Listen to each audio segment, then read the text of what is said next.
Was good just there to the most dangerous drugs ever created. Like I say every video, I know my camera ass. Don't talk about me in the comments. Kyson that didn't start on a good camera. Alcohol.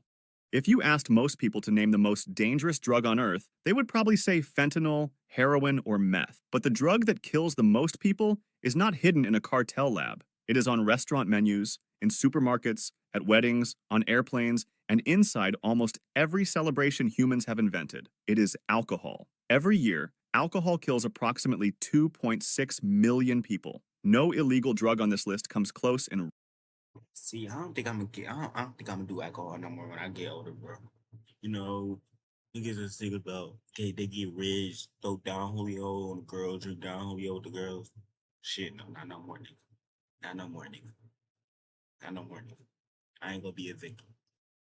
Raw numbers. Alcohol is not new. Evidence of fermented drinks has been found in Neolithic pottery from Jiahu in China, dating back to around 7000 BC. In early agricultural societies, beer was sometimes safer than dirty water because boiling and fermentation reduced contamination. So alcohol did not enter civilization as a poison. It entered as food, medicine, ritual, and survival. That is what makes it so hard to fight. It became part of human culture before governments, before modern medicine, before anyone understood addiction. Short term, it blurs vision, slows reaction time, destroys coordination, and turns ordinary people into dangerous drivers. Long term, it damages the liver, heart, brain, and increases the risk of several cancers. And the reason it stays everywhere is brutally simple. It is legal, socially accepted, and profitable. In 2022 to 2023, the UK government alone collected £12.4 billion from alcohol sales. The world's deadliest drug does not need a dealer. It has a license because it hides in plain sight.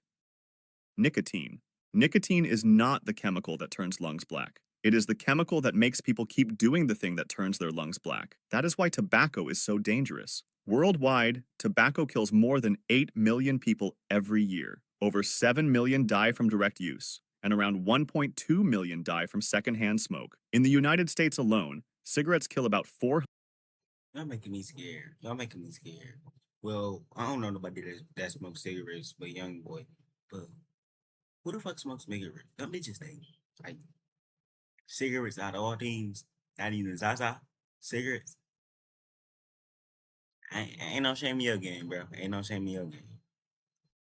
180,000 people per year. That is roughly 1,300 people every day. Nicotine reaches the brain within seconds of inhalation. It triggers dopamine, the reward chemical that tells the brain, do that again. But the effect fades quickly. Then the brain asks for another hit. Then another. Eventually, the brain starts treating nicotine as normal. Without it, the user feels anxious, irritable, unfocused, and desperate to smoke again. That is why quitting feels so humiliating for many smokers. It is not a weak personality. It is a drug rewiring the reward system in real time. More than 95% of unaided quit attempts fail within 6 months. And the industry knew exactly what it was selling. For decades, tobacco companies targeted teenagers because long-term addiction usually begins before age 25.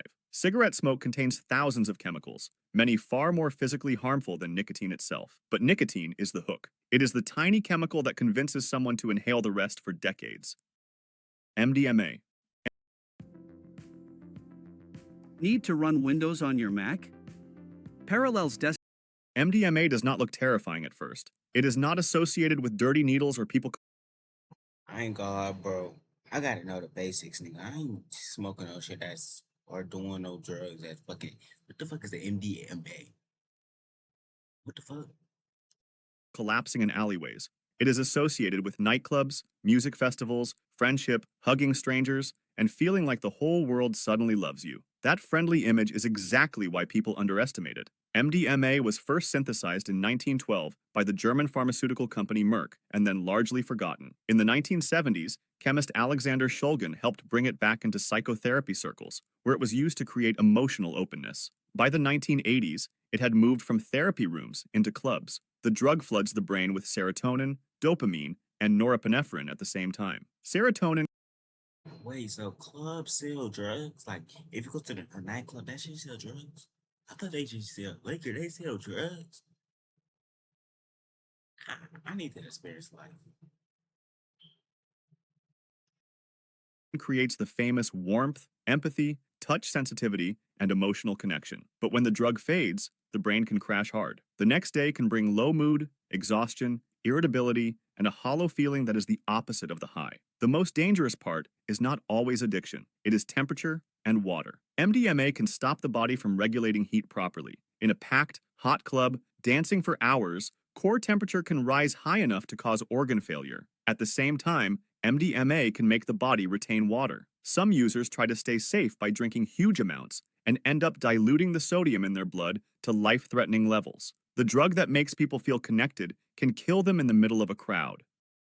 Ketamine.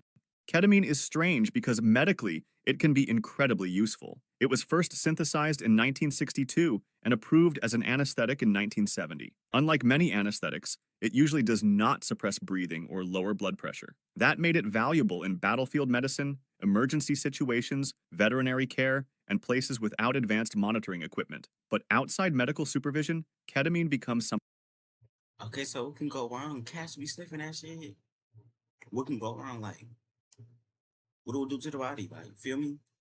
something very different. On the street, it is known as Special K. At lower doses, users feel detached from their bodies. I was maybe dog shit out of a nigga that say, "Hey Isaiah, you heard about that special K? What the fuck are you talking about?" I'd be like, "What the fuck are you talking about? What the fuck do you mean special K? Special this dick in your mouth?"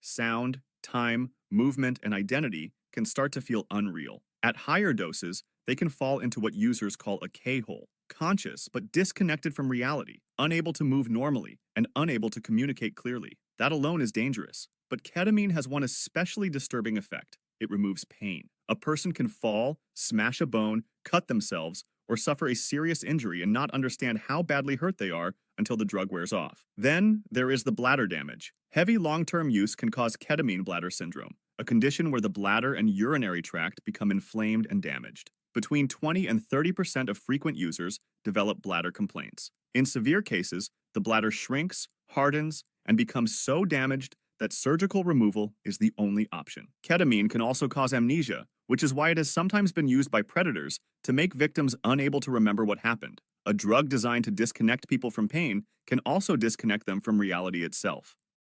Cocaine. Cocaine has always had a glamorous Okay. I don't know why you wake up one day and say, "Oh, I want to do cocaine." I s- Shit. I wake up. Oh, I want to play the game. If you wake up and say, "Oh, I want to do cocaine," go to the hospital. Go to the hospital before you do it, buddy. mask. For thousands of years, people in South America chewed coca leaves for mild stimulation. But once the pure chemical was isolated in the 1850s, the world found a way to turn a traditional plant into a much more dangerous drug. By the late 1800s, cocaine was appearing in medicines, tonics, wines, and even early versions of Coca-Cola. Sigmund Freud praised it. Society treated it like a miracle. The danger is what it does to Bitch, I did cocaine before. I drink Coca Cola. I was born in 2011. Oh, I ain't do cocaine yet. I ain't do it yet. the reward system. Normally, dopamine is released and then cleared away. Cocaine blocks that cleanup process. Dopamine piles up in the brain, creating a fast, intense euphoria. But the high is short, often only 15 to 30 minutes. When it ends, dopamine falls below baseline. The user does not just return to normal, they drop below normal, into anxiety, depletion, and craving. Physically, cocaine is an attack on the cardiovascular system. It raises heart rate, increases blood pressure, and constricts blood vessels. Heart attacks, strokes, and cardiac arrest can happen even in young people who look healthy. Long-term snorting can destroy nasal tissue. Crack cocaine, the cheaper smoked form, devastated American cities in the 1980s and became one of the defining drug crises of the 20th century. Today, cocaine remains the second most commonly used illegal drug in the world, with roughly 21 million users estimated in 2021. Behind the party image is a supply chain run by some of the most violent criminal organizations on Earth. Hydrocodone. Hydrocodone is terrifying because it did not arrive in most people's Bro, if I ask what you smoking, you say hydrocodone, boy, I'm going.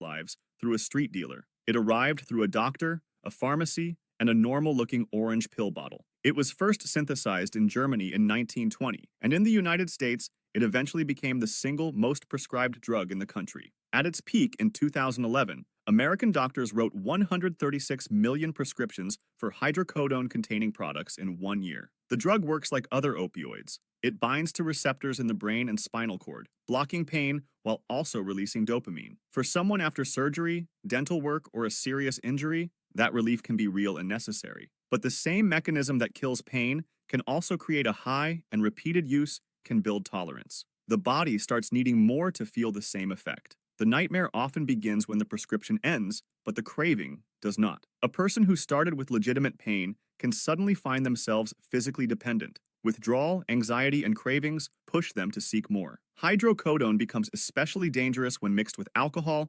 benzodiazepines, or other opioids. These combinations can slow breathing until it stops. In 2014, the DEA tightened restrictions by moving hydrocodone combination products from Schedule 3 to Schedule 2. Prescriptions dropped, but addiction does not disappear just because access changes. Many people who were already dependent move towards stronger or cheaper opioids. Hydrocodone remains one of the most diverted prescription drugs in the United States.